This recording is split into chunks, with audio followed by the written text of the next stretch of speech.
আমরা 12 তারিখে নির্বাচনে যদি ইনশাল্লাহ সরকার গঠন করতে পারি, তাহলে আমরা সারা বাংলাদেশে যেমন ফ্যামিলি কার্ড দিব নারীদের হাতে, প্রত্যেকটি পরিবার নারী প্রধানের হাতে, আমরা প্রথম দিকে চেষ্টা করব এই নারী শ্রমিকদের মাঝেও, চা বাগানের নারী শ্রমিক যারা আছে, দুস্থ মানুষ যারা আছে, তাদের হাতেও ফ্যামিলি কার্ড পৌঁছে দিতে। শ্রীমঙ্গলে আজকে আমরা এই উদ্বোধন করেছি। আলহামদুলিল্লাহ, আল্লাহর কাছে হাজার লক্ষ কোটি শুকরিয়া যে আমার সেই কথা আমি রাখতে পেরেছি। সেই জন্য আমার জন্য এটি অত্যন্ত স্মরণীয় দিন। প্রিয় ভাই বোনেরা, আজকে এখানে ফ্যামিলি কার্ডের অনুষ্ঠান হচ্ছে।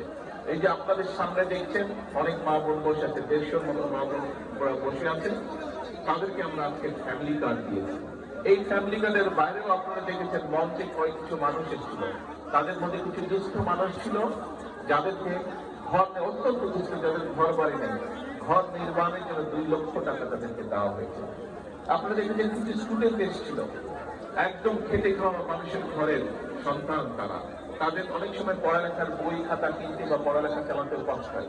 সরকারের পক্ষ থেকে হতে পারে অল্প মানুষ, কিন্তু তারপরেও এই অল্প মানুষকে সরকারের পক্ষ থেকে সহযোগিতা করা হয়েছে।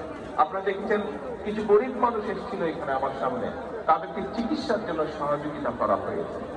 প্রিয় ভাই বোনেরা, এর মধ্যে আপনারা পত্রপত্রিকায় দেখেছেন, এমনকি আমাদের মিঠু এমপি সেও বলেছে যে তার ওখানে এরই মধ্যে পাইলট প্রজেক্টের ভিতরে কৃষক ভাইদেরকে কৃষি কার্ড, আপনার ওখানে কৃষক কার্ড দেওয়ার পরিকল্পনা হচ্ছে না, কবে দিবে?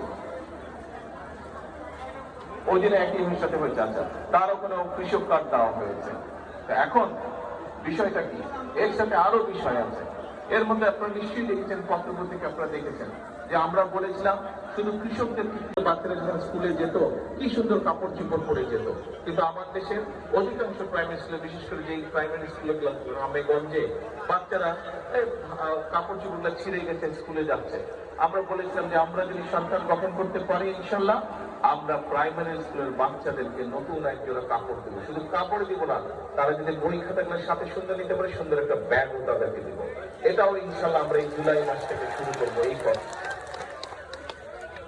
আমরা বলেছিলাম যে আমরা যদি সরকার গঠন করতে সক্ষম হই, তাহলে সারা বাংলাদেশে কৃষক ভাই যারা আছে, যাদের বিশেষ করে 10,000 টাকা পর্যন্ত কৃষি লোন ছিল, সেই কৃষি লোন সুদ সহ 10,000 টাকা পর্যন্ত কৃষি লোন আমরা মওকুফ করব।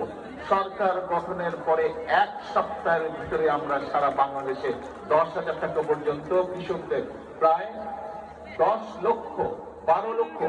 লক্ষ কৃষকের কৃষি ঋণ আমরা সেদিন মওকুফ করে দিয়েছি সরকার থেকে। সরকার